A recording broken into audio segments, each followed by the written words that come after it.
Bismillahirrahmanirrahim. Assalamualaikum warahmatullahi wabarakatuh. Perkenalkan, saya Kartini Yusuf dengan NIM 2305001500023 kelas C dengan nomor urut 7.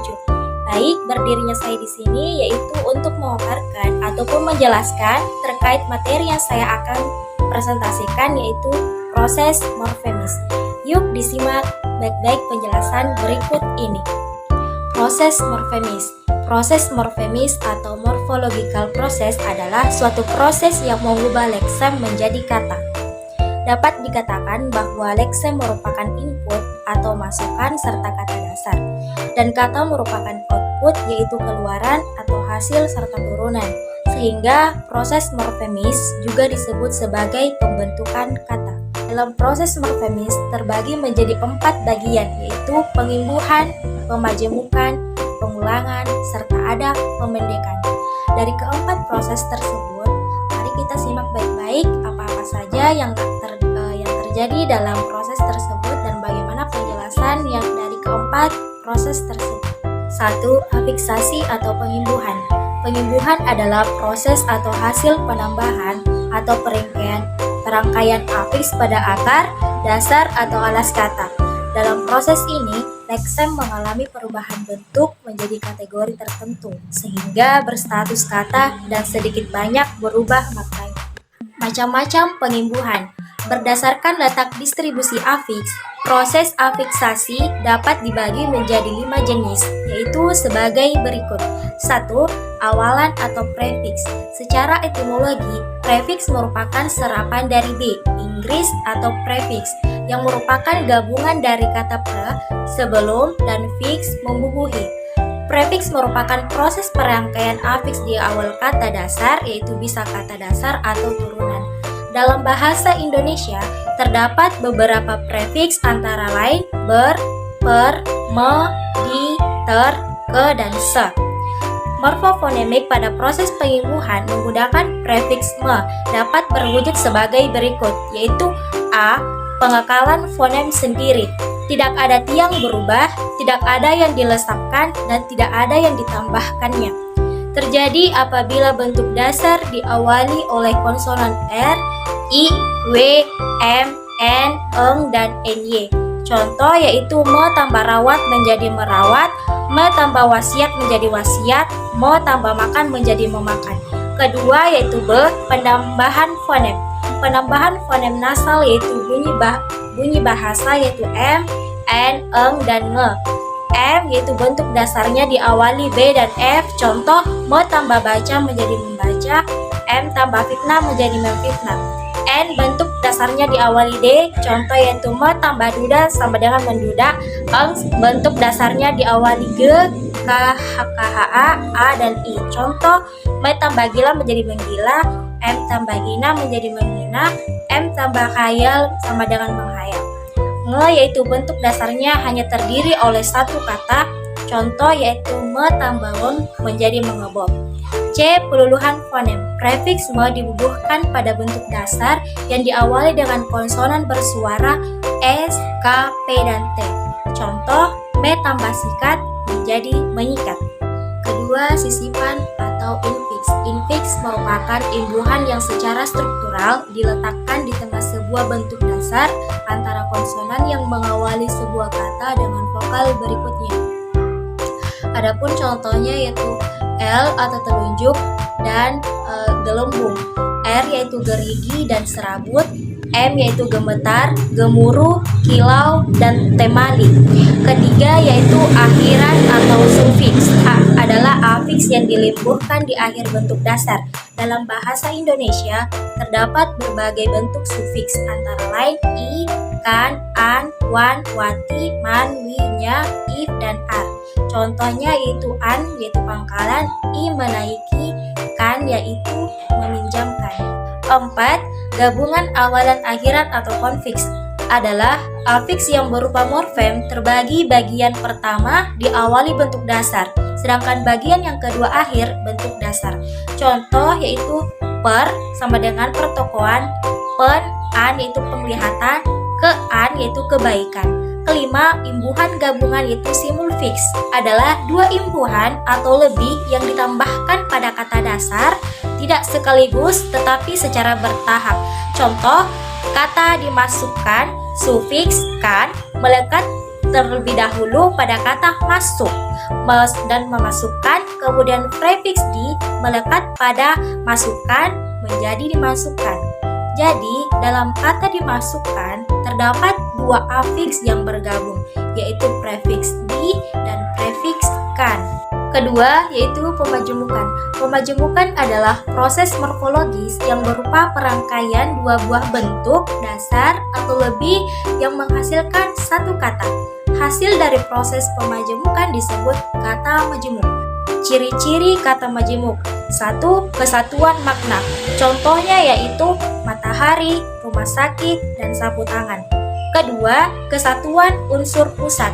Gabungan kata itu membentuk satu unsur pusat. Contohnya, tanda tangan yang rumit.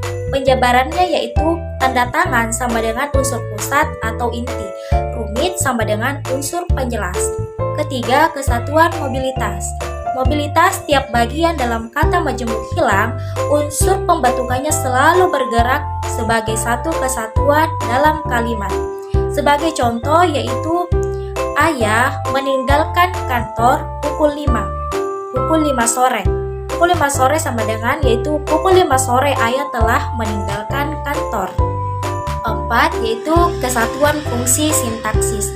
Kesatuan gabungan kata majemuk itu menduduki satu fungsi sintaksis dalam sebuah kalimat. Contoh, ibu kota itu telah jatuh ke tangan musuh. Penjabaran yaitu ibu kota sama dengan subjek. Kelima, yaitu ketidakterpisahan. Gabungan kata majemuk ini tidak dapat dipisahkan satu dengan yang lain sebagai konsekuensi lebih jauh dari kesatuan makna, mobilitas, dan kesatuan fungsi sintaksis. Macam-macam kata majemuk. 1. Kata majemuk endosentris. Sebuah konstruksi disebut endosentris kalau kelas kata konstruksi itu sama dengan salah satu atau semua unsur pembentuknya dan salah satu unsur itu bertindak sebagai inti, sedangkan yang lain sebagai pembatas. Kata-kata yang termasuk endosentris atributif, yaitu kelompok kata majemuk yang secara umum tidak diketahui atau tidak dikenal lagi unsur formatifnya. Adapun contohnya yaitu Balairum, Singgasana, Hulu Balang, Nusantara, dan Bumipura. Kedua yaitu kata majemuk eksosentris. Kata majemuk eksosentris terjadi bila kelas kata gabungan itu lain atau berbeda dari salah satu unsur, semua unsur pembentuknya. Adapun contoh yaitu bawah sadar, luar biasa, luar negeri, apabila, dan manakala. Ciri-ciri bentuk pengulangan. Ada beberapa ciri-ciri bentuk reduplikasi dalam bahasa Indonesia, yaitu 1. Pengulangan tidak mengubah golongan kata bentuk dasar yang diulang. Contohnya yaitu rumah sama dengan rumah-rumah, berkata sama dengan berkata-kata. Kedua, bentuk dasar. Bentuk dasar kata ulang berupa satuan-satuan yang terdapat dalam penggunaan bahasa. Contoh, mengata-ngatakan berasal dari mengatakan, bukan mengatakan atau ngatakan. Berdesak-desakan berasal dari berdesakan. Ketiga, yaitu pengulangan. Pengulangan dapat berupa semantis, pengulangan yang tersusun dari dua kata yang maknanya bersinonim yang membentuk satu kesatuan. Contohnya yaitu hancur luluh, terang benderang, dan gelap gulita. Ketiga yaitu pengulangan. Pengulangan adalah proses pengulangan unsur kata. Macam-macam pengulangan Harimurti mengelompokkan reduplikasi dengan bentuknya, yaitu 1. Pengulangan Dwipurwa. Pengulangan Dwipurwa adalah pengulangan suku kata pertama pada sebuah leksem dengan pelemahan vokal. Contoh yaitu tangga, tatangga, tetangga, tamu, tatamu, dan tetamu. Kedua yaitu pengulangan Dwilingga, yaitu terjadinya pengulangan leksem secara utuh. Contoh, rumah, rumah-rumah, makan, makan-makan. Serta yang ketiga yaitu pengulangan dwilingga salin suara adalah pengulangan dengan pengulangan leksem deang variasi fonem. Contoh yaitu coret, coret-coret, balik, bolak-balik. Keempat yaitu pengulangan dwisana adalah pengulangan bagian belakang dari leksem yang diulang. Contoh pertama, pertama-tama, sekali, sekali-kali. Kelima yaitu pengulangan terlingga, yaitu pengulangan 3 bentuk, yaitu contoh dor, der, dor, dari kata dor. Keempat, pemendekan. Pemendekan adalah proses pemanggalan bagian-bagian leksem atau gabungan leksem sehingga menjadi sebuah bentuk singkat, tetapi maknanya tetap sama dengan makna utuhnya. Macam pemendekan dalam proses ini, leksem atau gabungan leksem menjadi kata kompleks atau akronim atau singkatan dengan berbagai observasi, yaitu dengan pemenggalan, kontraksi, akronim, dan penyingkatan. Adapun yaitu satu, singkatan merupakan salah satu hasil proses pemendekan yang berupa huruf atau gabungan huruf, baik yang cara membacanya diejah huruf demi huruf maupun yang tidak. Contoh yaitu kuliah kerja nyata yaitu KKN, sekolah dasar yaitu SD. Kedua, pemenggalan yaitu proses pemendekan yang mengekalkan salah satu bagian dari leksem. Contoh yaitu profesor atau prof, ibu atau bu.